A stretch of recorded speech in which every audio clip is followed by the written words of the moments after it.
Hi guys, welcome back. We're here to catch up with the Lost Bookshop, and I'm excited because it's been a little while. So I'm in a new hotel room with two separate rooms. It's like a suite. So I have a little bit of quiet. So we left off on chapter 26, page 193, Martha. Once the autopsy was concluded, the body would be released for burial in a matter of weeks. It was decided that I would have to attend the funeral to avoid any suspicion. These plans were not mine, but Madame Bowden's. I really did start to wonder if she had, in fact, seen off her husband, such was her calm approach. And I realized how forward-thinking she had been to ensure I had alibis to corroborate my whereabouts. "Why are you doing this for me?" I asked her later that night, when despite my exhaustion, I could not sleep. Every time I closed my eyes, I would replay the scene. "Doing what? I'm simply making sure that justice is done." But that's not how it happened. I still couldn't say for sure what had happened. Had he been so drunk that he lost his footing and fell? Every time I replayed it in my head, I could still see him being pushed. But by whom or what? Some invisible force? Was there more to Madame Bowden than met the eye? I couldn't decide whether she was my guardian angel or a devil in disguise. Reading her was difficult. There were so many stories distracting me, too many for one lifetime. She told me once that, as an actor, she had to embody her characters. Perhaps they were all still living inside of her, like ghosts. Martha, the facts are that Shane arrived here drunk and abusive with ill intent. He was the architect of his own demise. And that is the only truth worth remembering of that day. She sounded so convincing that I tried to hold on to her words like flotation devices every time I felt like I was drowning in the darkness. I wasn't sure how I was going to face the funeral. My family, Shane's parents, I thought about asking Henry to come with me, but it would have been wrong on so many levels. Besides, I still hadn't contacted him. The shock of Shane's death had paralyzed my senses. I tried to text him, but what could I say? I had to see him in person. I took the bus to Rialto and found the bed and breakfast he had taken me to. It felt like a lifetime ago now. How you, love? Looking for a room, is it?" A short man with a comb-over answered the door with his foot across the threshold as a barking dog attempted to make a dash for freedom. "No, actually, I'm looking for someone staying here. Henry Field? He's English." I added the last bit when the name didn't seem to register. "Oh, Henry, of course." "No, love, he's gone back home." "Home?" "To England." I staggered back a little as though I'd been shot. I couldn't take it in. "Are you all right? You look a bit pale there, if you don't mind me saying." I nodded and tried to say something coherent. "When did he leave?" "Oh, it's a couple of days ago now." Sorry, love, the match was on the telly," he said with a longing gaze back down the hall to where the sound of a team scoring a goal could be heard. "Oh, no worries." The door was closed before I had time to say anything further. The shock gave way to another feeling, humiliation. I checked my phone. There wasn't even a text from him. It was obvious now. He must have known after kissing me that it was a mistake. And now he regretted it. Of course he did. I pressed the heels of my hands into my eyes. Maybe he just felt sorry for me. That was it. He pitied me and I mistook it for something more. It probably meant nothing to him. Or else he realized too late that he'd made a mistake and now he didn't know how to tell me. My fingers trembled as I pulled up his contact details on screen. I tapped the block button before stuffing my phone back in my pocket. I staggered back down the street. I hadn't expected it to hurt so much. I always knew he would leave, but I never thought he would be so cruel as to pack up without a word. I stopped and took a deep breath. I wasn't going to give another man the power to hurt me. If there was one thing I was good at, it was being alone. Nothing could harm me now.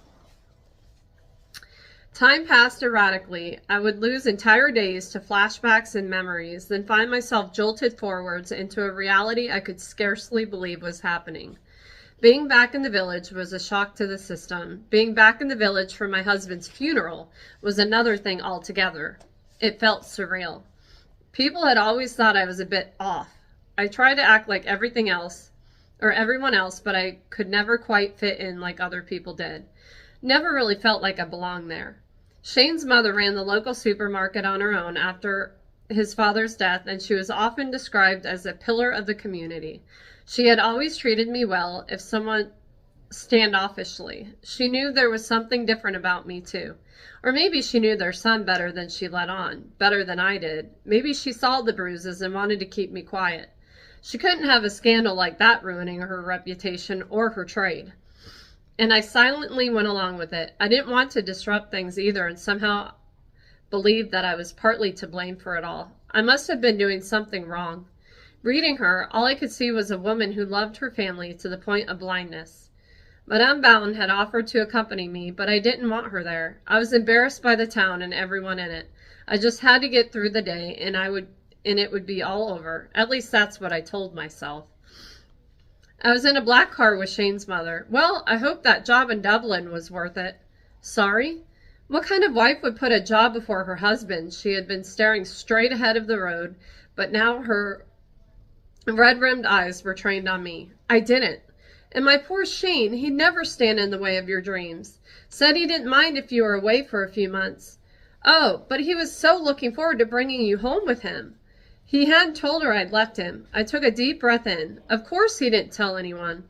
How would he explain it? Either she had no clue about the violence, or her mind would let her see what was staring her in the face. Not my son. If it hadn't been for the accident, she broke off, swallowing her words in one big gulp and pressing a handkerchief to her nose. Why weren't you there, Martha? My voice cracked. I'm sorry. She took my hand in hers so tightly I thought my bones would crack. I know what people are saying, that it was a suicide, but I don't believe them. I nodded and felt the mixed sensations of guilt and relief shudder through my body. No one suspected anything.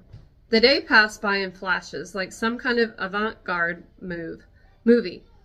His uncle making a speech at the church. The open coffin, Shane's cold white face that looked as innocent as a child's. The graveyard and the cries of his mother when the coffin was lowered into the ground.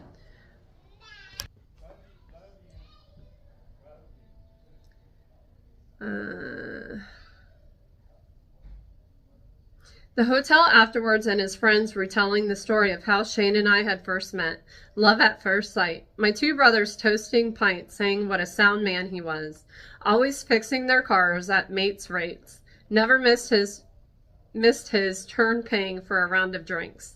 As though that was what made a good man. I never cried once. I worried that people might think it was odd, but the priest assured me that we all express our grief differently.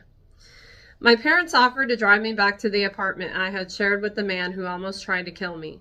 The man who was now dead and buried himself. It was a terrible accident. I had repeated that line so many times to myself, like a mantra. If you say something enough times, it becomes true. Or at least that was the plan. I turned the key in the lock, but as soon as I stepped inside, I knew I could never stay there again. Everywhere I looked, I could see all the times he threatened me, yelled at me, hit me. Short films with no beginning and no end. I never knew where the arguments began. I would try to trace them back to some logical starting point, but there just wasn't one. Anything could spark his anger, and the more and more I tried to cut off the parts of me that seemed to annoy him, the less and less there was of me. I was only existing in his world, on his terms, just trying to survive this love at first sight. I turned to my mother, and without even speaking the words, she understood what I was asking. I went home with them. I didn't sleep. I just lay in my childhood bed wondering how I had ended up here. By the time the first rays of morning light came through the thin curtains, I had made some decisions. I would never come back to this town again. Regardless of how it had happened, I had been given a second chance to start over. I dressed quickly and tiptoed out of the back door. Just as I lifted the latch, I heard a voice from behind me that I hardly dared to believe. I'm glad he's dead, she said. I turned around to see my mother standing there in her old dressing gown, her arms wrapped tightly around herself. These were the first words I had ever heard her speak, rusty and half-whispered. They confirmed what I had suspected all along. She had silenced herself. But why? That was when all the unleashed tears released from within me, and we held each other for the longest time. Come with me, I said eventually. I knew she wouldn't leave my father. He was a good man. It's just that people have very different definitions of good. She signed that I should go, be free, and enjoy my life. That was all she ever wanted for me. I should have saved you from him." Her face was white as a sheet, only now I could see how much she blamed herself. "You couldn't have. He isolated me from everyone, made me feel like it was all my fault. I couldn't tell anyone. I was so ashamed." "Oh, love, I thought you were ashamed of me, so I kept my distance." I hugged her again as tightly as I could. It was all so obvious now, how he'd manipulated me. I would never forgive him. Never. Chapter 27, 201. Felicity Grace Field decided she was going to make her entrance into the world 2 weeks early. Lucinda had convinced me to stay in London for another few days to help Neil finish off decorating the nursery. At 3 a.m., I heard panicked voices outside my bedroom door, my mother shouting at Neil about the overnight bag, Neil shouting at himself for misplacing the car keys, my sister shouting at both of them to stop creating a stressful environment for the baby. I jumped out of bed and lunged into the hall where Lucinda stood in a puddle of liquid in her bare feet. "What's going on?" I said stupidly. "I'm having a baby," she replied, still managing a sarcastic tone. "Like now?" "Like, yeah," she said, imitating my gormless voice. Just then my mother arrived with slippers in hand and an overcoat. I stood there, immobile, watching as they both struggled to get her dressed for the hospital. "Henry, you're either part of the solution or part of the problem," my mother shouted and told me to help Neil look for the car keys. I obeyed and found them in full view of the kitchen table as Neil walked past them unseeing for the umpteenth time. "Jesus Christ," Neil said, wide-eyed and panic-stricken. "I don't think I'm ready for this." "Right, okay, well, I'm not sure we can really factor that in at this stage. How the fuck am I going to drive? I don't think I can even see properly. My eyesight's gone all foggy. Is that normal?" I drove. Lucinda had Mom and Neil on either side of her, puffing out their cheeks and exhaling ale through pursed lips like two demented blowfish. I'm not sure it was helping, but I could see by Lucinda's face that she was just glad of the quiet. It was an improvement on all of the shouting. I was quietly congratulating myself for being the rock in the situation and pulled up outside A&E. "Here we are," I said as though I was dropping them off at the airport for a fortnight on the Costa. "This isn't maternity," Lucinda said in a very low, threatening voice, and then admitted that what could only be described as something akin to a cow bellowing. I stamped my foot on the accelerator and followed the signs for maternity before once more pulling up at the door. After helping them out, I parked the car, and by the time I got back, everything was over. "It's a girl," my mother whispered through tears, and I hugged her tightly under a broken fluorescent light that flickered overhead. I couldn't quite believe that we had arrived as 4 people and we would be going home as 5. They were delivering the afterbirth now. "Mom, please, no details." "Oh, for God's sake," she said, smacking me lightly on the arm. "It'll be your turn one day." Would it? I wasn't sure. I wanted to be a father. I didn't want to inflict what I had experienced on anyone else. "You can come in now." Neil popped his head around the door. He was wearing a plastic apron over his clothes as though he had delivered the baby. He was crying. "Happy tears," he said, and I couldn't help but put my arms around him. It was endearing to see him so vulnerable. The room was buzzing with the sense that something important had just happened. Then I saw my sister, her dark fringe pushed back off her face with sweat, her nakedness covered with a sheet, and a little dark-haired head resting in the crook of her arm. "Felicity, it's time to meet your Uncle Henry." And then I was crying, which didn't seem to matter so much because the baby was crying now too. Then we all laughed and cried until the nurse told us to get out because she had to show Lou how to get Felicity to latch on. She wasn't going to get any rest, that was for sure. Ever, probably. We spent the night at the hospital together, none of us wanting to break the little bubble of joy we had created. Well, that Neil and Lou had created, to be precise. A new person had joined our family, and without saying as much, we all seemed to be united in the conviction that her experience would be better than our own. We would become better people for her. The process had already started. Perhaps this was why people referred to new life as a miracle, because they had the powers to change everything. I suddenly had an overwhelming longing to see Martha, to tell her everything that had happened. I wanted her here, to be with my family, to be a part of it. I went on a breakfast run and picked up some more things for Lou.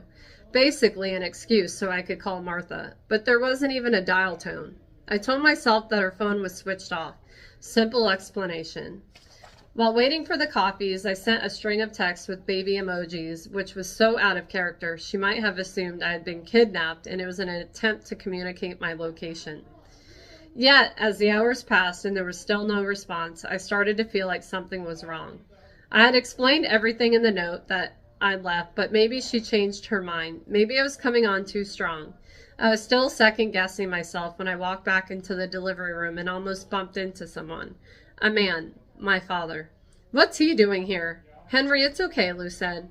It wasn't okay. It was very far from okay. But the thing about having just given birth to a human is that your feelings trump everyone else's. I'll wait outside, I said, leaving the takeout behind me. I walked in circles around the smoking area outside. Why had she called him? Why did she want him there? Every time I saw him, all the old hurts came to the surface. No son of mine is soft. That's what he said the first time I fell off my bike and started crying. Then he gave me a thump and knocked me over again. You need to toughen up in this world. I certainly needed to toughen up with him as a father. What kind of grandfather would he be? I wondered. Then that made me even angrier. He'd probably be the perfect grandfather, get everything right this time around, now that he'd made all his mistakes on me. Lou escaped the brunt of his behavior, maybe because she was a girl. Sometimes I resented her, but mostly I was relieved that she didn't have to go through it. I thought of Martha again. For so long I had hidden the parts of me that seemed broken beyond repair. But she had seen past my feeble attempts at being someone people would like, hiding the breaches within me that always caused me to fall short. I had learned nothing from my father, only how to feel inadequate all the time. I realized now that this was the hollow inheritance passed down through the men in my family, and we spent our lives doing whatever it took to look like a strong man, like scaffolding around me. It was only ever meant to be temporary. Something was supposed to get fixed inside, only it never did, and somehow Martha saw that brokenness and made it okay to be there. She didn't expect perfection, just honesty, kindness. After everything she had been through, she was still willing to see that in me. To have the bravery to care about someone again. I checked my phone again. Nothing. If I wanted to be with Martha, I had to make sure I was worthy of her first. Chapter 28, 207. Page 207. Dublin, 1922. Opening. It was almost Christmas. Matthew arrived with some sprigs of holly to decorate the shop in little parcels with cooked ham, biscuits, and cake. Whatever he bought for his own house, I knew he always set aside a little for me, and the kindness of his gesture made my heart ache. I was in no position to refuse his charity, whilst my catalogue of books was selling well in Ireland and even in the States. Money was still quite tight, and I was trying to put small amounts aside for the future. No sooner had he stepped inside the door than the stained glass windows began to bloom with mistletoe. "Stop it at once," I said. "Stop what?" Matthew asked, holding a sprig of holly aloft. "Oh, nothing," I blushed. "The baby is kicking." He placed the holly on the table and gave me a lopsided smile. I remember, when Muriel was pregnant with little Ollie, he used to perform all of his gymnastics at night. The baby wasn't really kicking. I'd only said that as an excuse, but when Matthew took a step closer, he asked if he could touch my stomach. I wanted him to, but I couldn't even speak. I just nodded. As soon as he put his palm gently on the curve of my belly, she began to move. "Ha, there she is," he grinned. "That's real magic." He hadn't judged me when I told him about the pregnancy. He didn't even ask for any explanation about who the father was or where he was.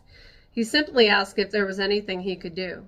"Why didn't you take over the shop?" I asked. "You must have wanted to when you were younger." He took his hand away, and I felt the absence keenly. "I grew up," was all he said, shrugging and looking over the place with misty eyes. "Besides, it's in the right hands now." "I don't know," I said, running my hands along the shelf, wondering if he could hear the spines creak and pages sigh as I did. My father was never a wealthy man, Opaline, at least not financially. Yet I remember when times were hard, he would never doubt himself. He would simply say that perhaps the shop was waiting to become a library again. And seeing your books here now, I believe he was right. It didn't want to be a nostalgia shop or even a magic shop. He reached out and patted the wooden walls. It has returned to its roots. When he left, I filled the silence with a seasonal recording of Tchaikovsky's Nutcracker on the Victrola and took down a copy of E.T.A. Hoffman's The Nutcracker and the Mouse King, on which the ballet was based. I recalled a note from the library in Yorkshire which remarked that he was one of Emily Bronte's favorite authors. If I remember correctly, she had read his novel, The Sandman, in its original German, and it was a simple thread of thoughts that brought to mind a possession I had always put away and given no further thought since my trip to London, the sewing box. The little purchase I had made from Mrs. Brown was so plain and uninteresting that I had never given it more than a cursory look. And since I also suspected it had never truly been a part of the Bronte household, I carelessly dropped it in the bottom drawer of my bureau, untouched. I leaned down and took it out, placing it in front of me on the desk. I let my fingers run across the surface and closed my eyes as if I could somehow divine its provenance. It wasn't even a proper sewing box, but an old tin cash box. Inside was a collection of bobbins, needles, thimbles, and thread. I removed them all, one by one, as I had done the first time on the boat back from Liverpool. Perhaps I had missed something, a name scratched in the metal, or a clue of some sort. Nothing. I could hear thunder rumbling in the distance, and when I looked up, fat drops of rain began to hit the window pane. I stroked my belly. "Don't worry, little one. The gods are playing games in the clouds," I said gently. Normally I hated storms, but I was determined not to pass this on. Besides, there was a magical feel to the air, as though something exciting might happen. I got up to close the shutters on the windows and wrapped a woolen shawl around my shoulders. I took the sewing box into my hands and again tried to feel the past somehow. I had read The People Who Could Touch an Object and Have a Vision of the Previous Owner. Silly, of course, but I closed my eyes, and as I turned it over in my hands, I found something. I hardly dared open my eyes, reluctant to prove my sense of touch incorrect. But there it was, an almost invisible groove at the base of the box. If anyone passing by the shop could see my face, I'm sure that I resembled a treasure hunter at the entrance to an ancient Egyptian tomb. Slowly, I slid the outer cover back and out, slipped a tiny black notebook, the size of a playing card. I gasped, but what had I discovered? How long had it been secreted in this hidden compartment? And who had put it there? All of the possibilities crashed into one another, and for quite some time I was frozen into inaction.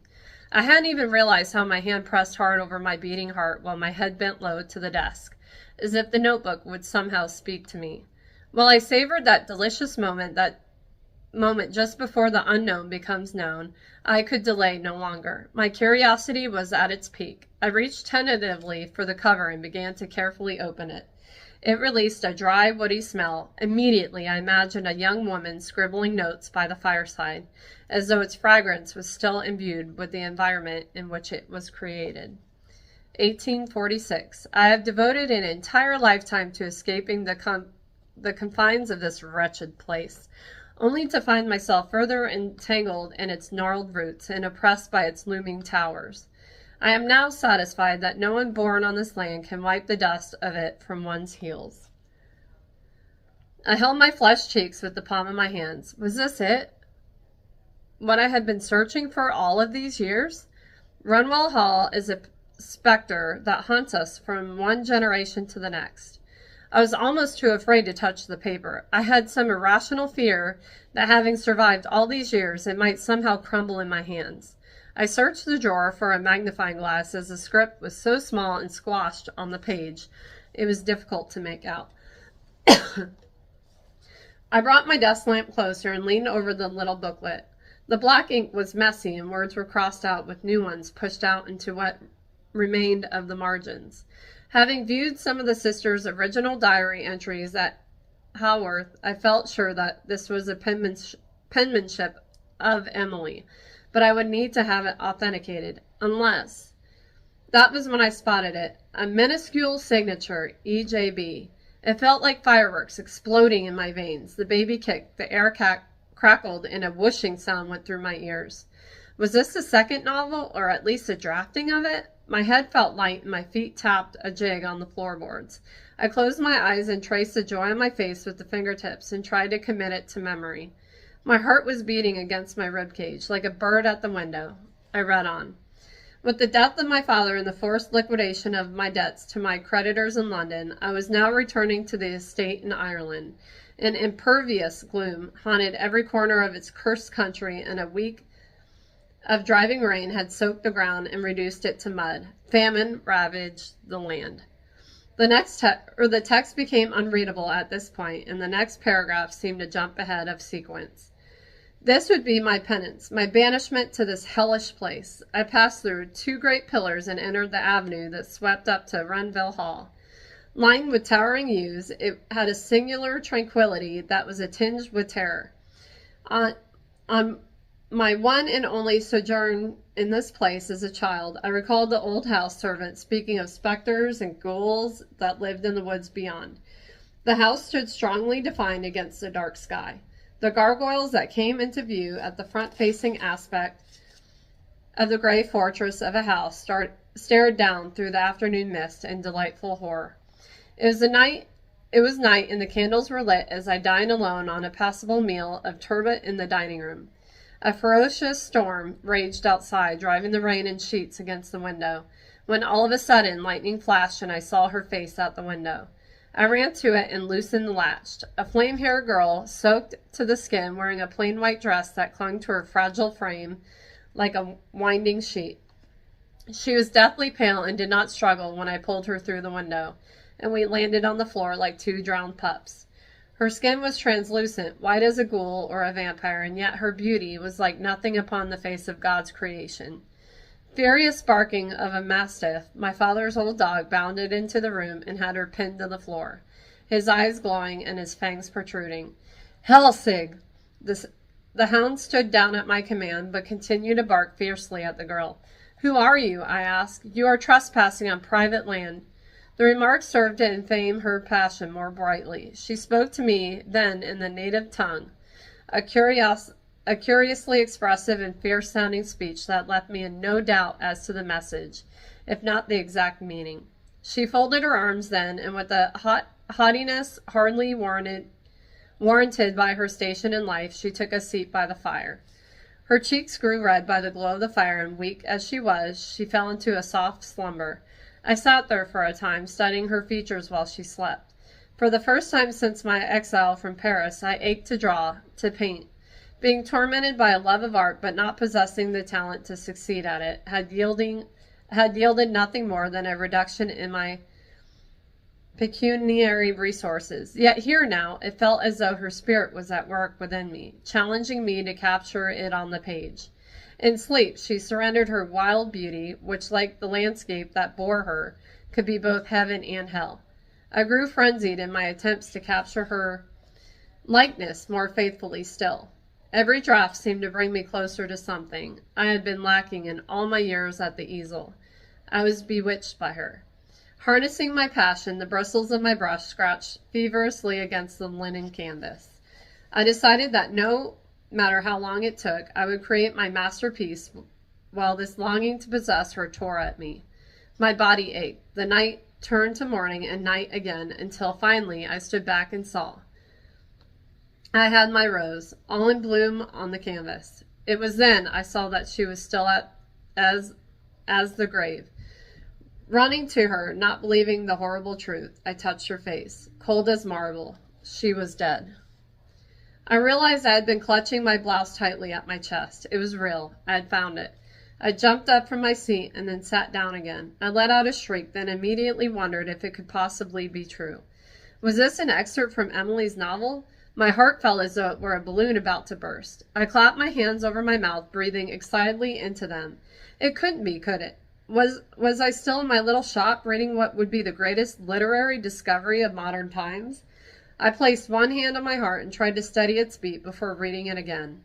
It was a rough outline of a story about an Anglo-Irish landowner, Egerton Talbot, who had fallen in love with one of his tenants, Rose, set against the backdrop of the Irish famine. She was described as a malevolent, devious creature with all its malignancy of Satan. And by the land agent, in that she had put his lordship under some kind of spell. Even in the act of the appalling she enchants. I was fascinated and beguiled and utterly stunned. I was still half afraid to touch the paper in case I damaged it. What had inspired Emily's tale? I knew her brother Branwell was something of a tortured artist. Perhaps he provided the raw materials for this Egerton character.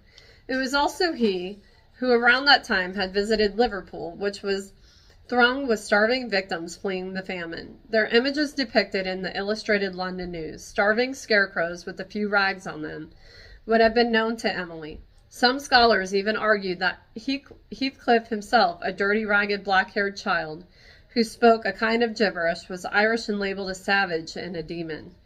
My head swam with images of Milas, Ophelia, and how his muse, Elizabeth Seidel, almost perished while sitting for the portrait in a cold bath. Or Oscar Wilde's painting, which seemed to be a doorway between two worlds, death and youth. It seemed to me that the slightly deranged Egerton could not see that his muse was dying, just as the English aristocrats refused to see that Ireland was starving from the famine. I checked my notes and the dates, which seemed to correspond with the letter Emily had sent her publisher, Cotley. This was it. I had quite inadvertently solved one of the 20th century's most important literary mysteries.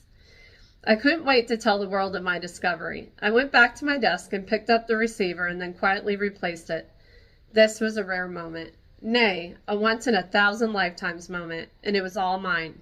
I wanted to savor it, so I sat back down and began to write out a copy of the manuscript. It was something I used to do as a child. I'd write out entire passages from books that I loved just to know what it would feel like to write those words. Besides, I wanted to keep my own copy once the original found its proper home. I hoped within the public walls of a museum. It was hard to imagine what kind of price it might fetch at auction. I brought my thoughts back to the present, 15 pages scrawled upon a miniature notebook, translated to almost double that amount in my own handwriting. I wondered if she had visited Ireland herself. This discovery was presenting more question than answers. Perhaps that was why scholars analyzed her work so intensely. In a futile effort to get the woman who wrote so passionately and violently, a courageous writer whose novel carried us to the very depths of the human heart and the outer reaches of the supernatural environment. I felt her presence on the page, full of vitality, as though she was communicating still. Some things defy explanation. Emily Bronte was one of them. This is getting really good. So we left off on chapter 29, Martha, page 217. I don't even know, guys. Like, so much is happening that I can't keep it all together. And man, I miss this book because we left off on she was pregnant. And now it's a lot more going on. The funeral, you know, all that stuff. So what are you guys thinking? Is it getting better for you? Like, can you tell what's going to happen in the end? I haven't pieced the Lost Bookshop yet together. But thank you guys for being here and being very patient with me. I will be back again tomorrow to read some more of The Lost Bookshop. Thanks, guys. Bye.